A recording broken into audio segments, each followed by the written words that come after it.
ETF index mutual funds నేర్చుకుని stock మార్కెట్లో రాణించాలనుకుంటున్నారా? వెంటనే ఈ నెంబర్కి కాల్ చేయండి.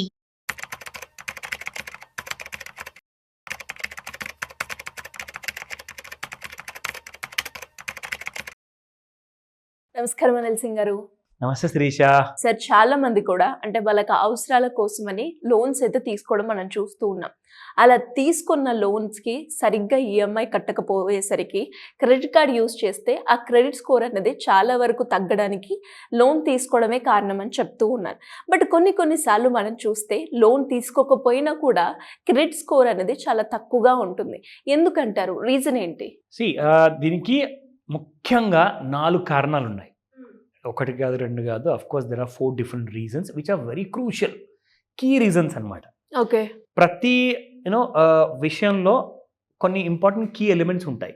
దాంట్లోనే మీరు అన్నట్టుగా లోన్ తీసుకోకుండా అసలు ఇదేం ఘోరం అండి, అసలు ఇదేం న్యాయం అండి, మేము తీసుకోలేదు కదా, మరి నా క్రెడిట్ స్కోరు మినిమం 300 అన్నప్పుడు మ్యాక్సిమం 900 అన్నారు. సో 900 ఉండాలి కదా. అవును. సరే, ఒక 100 తక్కువ ఉండనివ్వండి, 800 ఉండాలి కదా. మరి ఇదేంటి 500 ఉంది, 600 ఉంది, 700 ఉంది.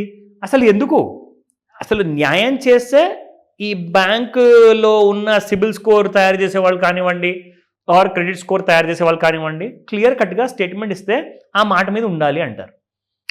అఫ్కోర్స్ నాకు కూడా చాలామంది అడుగుతారు ఈ ప్రశ్న. నేను వాళ్ళకు ఒక క్లియర్ కట్ ఆన్సర్ ఇచ్చాను. అఫ్కోర్స్ అదే ఆన్సర్ ఇప్పుడు అందరికీ ఇవ్వబోతున్నాను. Okay. Reserve bank of India మన దేశానికి అది నోట్స్ ప్రింట్ చేయడానికి కానివ్వండి, నోట్స్ డిస్ట్రిబ్యూట్ చేయడానికి కానివ్వండి, అండ్ బ్యాంకర్స్తో పాలసీస్ ఫ్రేమ్ చేయడానికి కానివ్వండి, చాలా క్రూషియల్ స్టాట్యూటరీ బాడీ మన దగ్గర. సో ప్రతి పబ్లిక్ సెక్టర్ బ్యాంక్ కానివ్వండి, ప్రతి ప్రైవేట్ సెక్టర్ బ్యాంక్ కానివ్వండి, ఎన్బిఎఫ్సి కానివ్వండి, వీళ్ళందరూ కూడా ఆర్బీఐ నుంచి లైసెన్స్ తీసుకొని బిజినెస్ చేస్తారు. So that they can be in the business of money. ఓకేనా? అయితే మనకు డబ్బు అవసరం యాజ్ అన్ ఇండివిజువల్. నేను ఇల్లు కొనాలనుకుంటున్నాను, కార్ కొనాలనుకుంటున్నానా, లేదంటే పర్సనల్ లోన్ కావాలా, బిజినెస్ లోన్ కావాలా, రకరకాల లోన్స్ ఉన్నాయి. నా wife she never had taken a loan అనమాట. సో ఇన్ఫ్యాక్ట్ ఒకసారి మా మిస్సెస్కి wanted to buy Activa 2-wheeler. So ఆవిడ పేరు మీద తీసుకుందాం అని చెప్పి వెళ్తే she never took a loan. ఆవిడ పేరు మీద ఎప్పుడు లోన్ తీసుకోవాలా. సో ఇమీడియట్గా చూస్తే అక్కడ ఆమె క్రెడిట్ స్కోర్ 650 ఉంది. What non sense. ఎందుకు? వాడలేదు కదా మరి. Exactly, what non sense. నేనే ఇక్కడ చెప్పా కంప్లీట్గా. అఫ్కోర్స్ నాకు ఐడియా ఉంది, బట్ మరీ ఇంత తక్కువ ఎందుకు ఉంది? కొంచెం అంటే ఉండాలి, సమ్వేర్ అరౌండ్ 750-800 మధ్యలో అన్నా ఉండాలి. ఇది రీజనబుల్ అది. ఎందుకంటే అప్పు తీసుకోలేదు కాబట్టి. అంటే అక్కడి నుంచి తీసుకున్న తర్వాత క్రెడిట్ స్కోర్ అనేది స్టార్ట్ అవ్వాలి. పడిపోవాలా, పెరిగిపోవాలా, డిపెండింగ్ అపాన్ యువర్ పేమెంట్స్. అయితే ఆ 4 పాయింట్స్లో లేటెస్ట్గా ఈ లాస్ట్ క్వార్టర్ ఏదైతే 2024-25 లాస్ట్ క్వార్టర్ ఉండే కదా ఇన్కమ్ ట్యాక్స్ ఇయర్ది, ఈ క్వార్టర్లో ఇంకొక క్లారిటీ ఏమి ఇచ్చారంటే 4 ఇంపార్టెంట్ కీ ఎలిమెంట్స్ ఉంటాయి. ఇది జాగ్రత్తగా వినండి అని చెప్పారు. అది ఫస్ట్ పాయింట్ చెప్తా. Loan enquiries. మీరు లోన్ తీసుకోలేదు ఇప్పటిదాకా, మీరు ఏం చేస్తున్నారంటే లోన్ కావాలి అని చెప్పేసి లోన్ కోసం ప్రయత్నం మొదలుపెట్టారు. అయితే ఇంగ్లీష్లో ఒక 2 లైన్స్ ఉంది, అది చదివి వినిపిస్తా. Applying for new loan or credit card. సరే, మీరు క్రెడిట్ కార్డ్ కోసమో లోన్ కోసమో అప్లై చేశారు.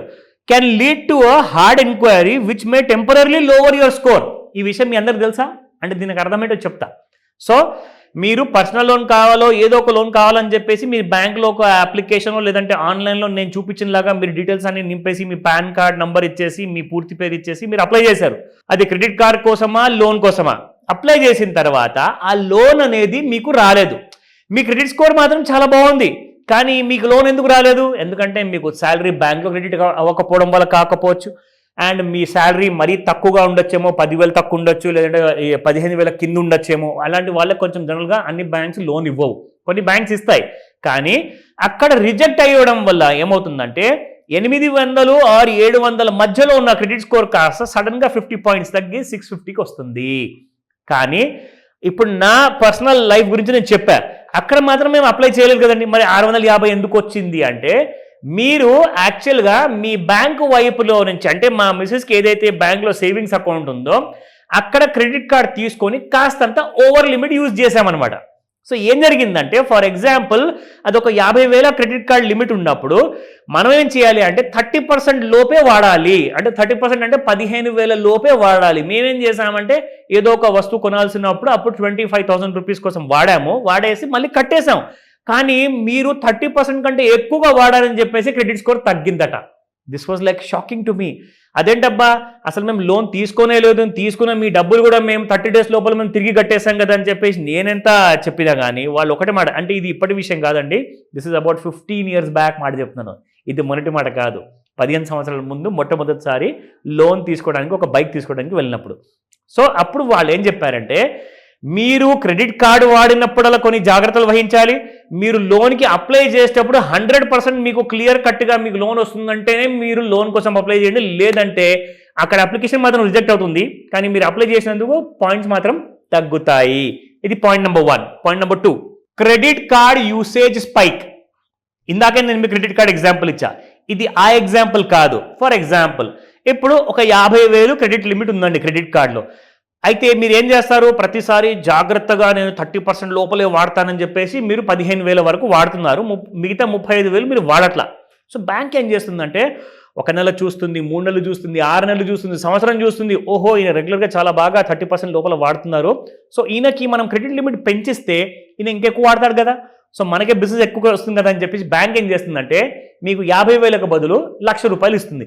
అప్పుడు మీరేం చేస్తారు, 15,000కు బదులు 30,000 వాడుకుంటారు. సో సడన్గా మీ ఆ క్రెడిట్ స్పైక్ అనేది మీరు వాడడం మొదలు పెడతారు కదా, ఆ టైంలో కూడా మీ క్రెడిట్ స్కోర్ దిగుతుంది. This is second reason. Third reason, ageing of accounts. ఇది మీకు చాలా ఇంపార్టెంట్ విషయం అండి. నేను చాలామంది మన దగ్గర నేర్చుకోవడానికి వచ్చిన స్టూడెంట్స్ కానివ్వండి, ఫైనాన్షియల్ ప్లానింగ్ కోసం కానివ్వండి, ఫైనాన్షియల్ కోచ్ లెసన్స్ కోసం కానివ్వండి, వచ్చిన ప్రేక్షకులు యాజ్ అ స్టూడెంట్స్గా వచ్చిన వాళ్ళందరి దగ్గర కూడా వాళ్ళ క్రెడిట్ స్కోర్ను నేను చూసింది ఇది. అది ఏంటంటే, ఇప్పుడు మాత్రం క్రెడిట్ స్కోర్ 750 పైన ఉందండి, కానీ ఆయనకు లోన్స్ రావట్లేదు. అదేం ఘోరం అండి, అసలు 700 పైన ఉంటే లోన్స్ రావాలి కదా, మరి కరెక్టే కదా. Reserve bank of India rule ప్రకారంగా 700 to 750 మధ్యలో ఉంటే లోన్స్ రావాలి కదా. 780 పైన ఉన్నా కానీ కనీసం లోన్స్ రావాలి కదా, రావట్లా. దేనివల్ల అంటారు? ఏం జరిగిందంటే, ఈ మహాశయుడు ఏం చేశారంటే, దాదాపు ఒక 15-20 సంవత్సరాల కిందట ఒక్క లోన్ తీసుకొని లాస్ట్ ఈఎంఐ ఏదో ఒక ఈఎంఐ ఆయన ఎగ్గొట్టాడు. ఆ అకౌంట్ ఆయన క్రెడిట్ స్కోర్లో అలాగే చూపిస్తుంది అనమాట.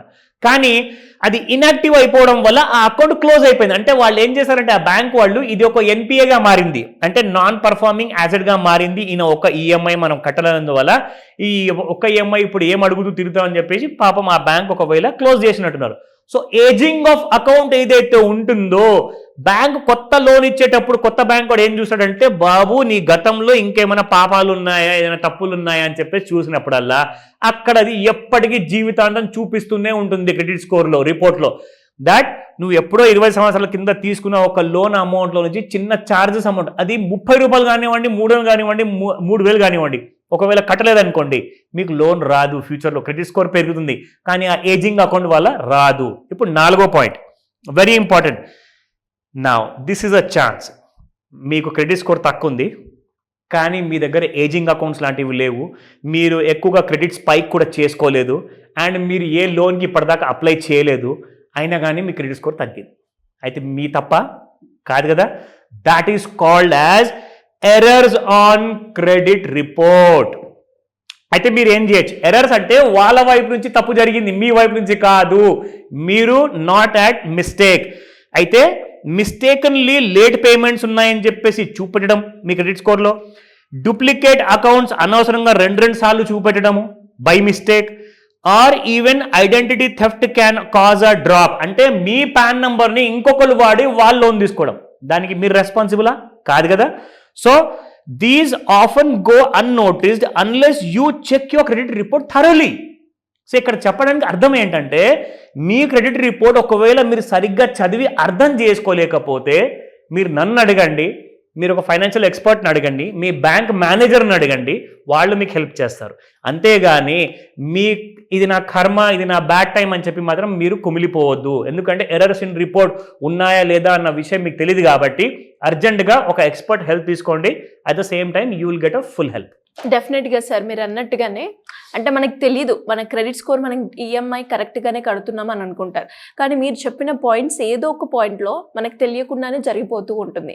అది ఎలా తెలుసుకోవాలి అనుకునే వాళ్ళు ఎవరైనా కూడా మిమ్మల్ని అప్రోచ్ అవ్వాలి అన్న ఒక మంచి రిటైర్మెంట్ గురించి కావచ్చు, లేదంటే పిల్లల భవిష్యత్తు గురించి ఒక ఇన్వెస్ట్మెంట్ ప్లాన్ చేసుకోవాలి అంటే ఎలా మిమ్మల్ని అప్రోచ్ అయ్యే ఛాన్స్ ఉందంటారు?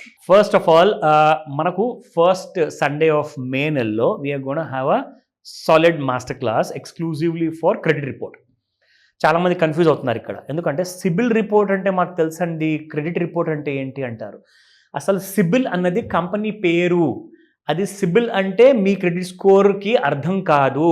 అంటే క్రెడిట్ స్కోర్ అంటే ఎందుకు అంటారంటే, క్రెడిట్ అంటే ఏంటంటే ఉద్ధర, అంటే మీరు అప్పు తీసుకుంటున్నారు, అప్పుని క్రెడిట్ అంటారన్నమాట. సో క్రెడిట్ స్కోర్ ఉంటుంది, ఆ క్రెడిట్ స్కోర్కి ఒక క్రెడిట్ రిపోర్ట్ ఉంటుంది. సో ఇవన్నీ బేసిక్స్ నిటిగ్రిటీస్ అన్నీ అర్థం చేసుకోవాలి అంటే దీన్ని అంటారు ఫైనాన్షియల్ జార్గన్స్.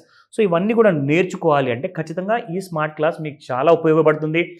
ఎవరైతే ఫైనాన్షియల్ అడ్వైజర్స్ కావాలనుకుంటున్నారో, అండర్ గ్రాడ్యుయేట్స్ ఉన్నారు, ఇంకా అవుదాం అనుకుంటున్నారో, మంచి కైండ్ ఆఫ్ పాలసీస్ అమ్ముదాం అనుకుంటున్నారు, ఎల్ఐసిలో చేరదాం అనుకుంటున్నారు, or financial products bank loans అమ్ముదాం అనుకుంటారు, వీళ్ళందరూ కూడా నాలెడ్జ్ కావాలి. Or at the same time మీరు ఇండివిజువల్గా నేనే నేర్చుకుంటే నా ఫ్యామిలీని నేను ఒక కంప్లీట్ లిటరేట్ ఫ్యామిలీగా తయారు చేసుకోవచ్చు కదా అని చెప్పేసి ఆ ఉద్దేశంతో అర్థం కాని వాళ్ళు కూడా ఈ క్లాస్ అటెండ్ అయ్యారనుకోండి, మీకున్న గతంలో ఉన్న అప్పులు లేవు కానీ అప్పులు ఉన్నట్టుగా క్రెడిట్ రిపోర్ట్లో చూపిస్తుంది. ఇవన్నీ కూడా క్లారిటీ తీసుకొని మనం ఒక అప్పు కోసం రెడీ అవ్వాలి, ఆ అప్పుని నీట్గా మనం వాడుకోవాలి అనుకుంటే ఈ master class is the only answer. So దీన్ని మీరు ఏం చేస్తారంటే మీరు ఆన్లైన్ రూపంలో కానివ్వండి, ఆఫ్లైన్లో కానివ్వండి, మీరు నేర్చుకోవచ్చు, ఈ క్లాస్ అటెండ్ అవ్వచ్చు. పర్సనల్గా నేనే నేర్పిస్తాను మీకు.